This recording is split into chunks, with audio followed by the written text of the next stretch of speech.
Welcome. I'm Annette LaCrosse, Managing Editor of the Sandusky Register. Joining me today is Molly Lynn, the Sandusky Register's Perkins Township reporter, who for the past several months has been investigating the impact the Sandusky Mall has had on this area since it first opened its doors 30 years ago this year. Molly, the general belief is that the Sandusky Mall killed downtown Sandusky, killed a lot of downtowns. Is that true? And that isn't true. It's an urban legend that the mall is the monster.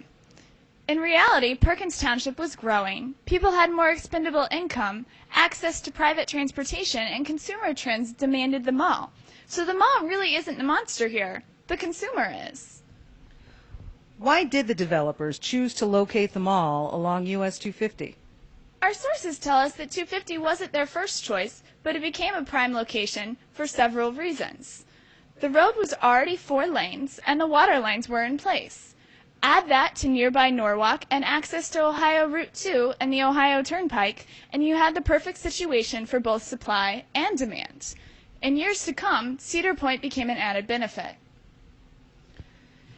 Is it safe to say that the mall changed the landscape both financially and physically in Perkins Township? That's a very accurate statement, Annette. Perkins Township would have developed with retail without the mall, but you might not see all the stores you do today. Let's talk a little bit about the future. There's a lot of development still ongoing along US 250, but that development is not locating inside the mall. So what is the future for the mall, and what is the future for this development? Retail trends are changing as quickly as fashion trends. Now, big box stores are placing themselves in plazas with several other large stores that aren't in direct competition, but the mall's taken center stage as a specialty offering. Thanks, Molly.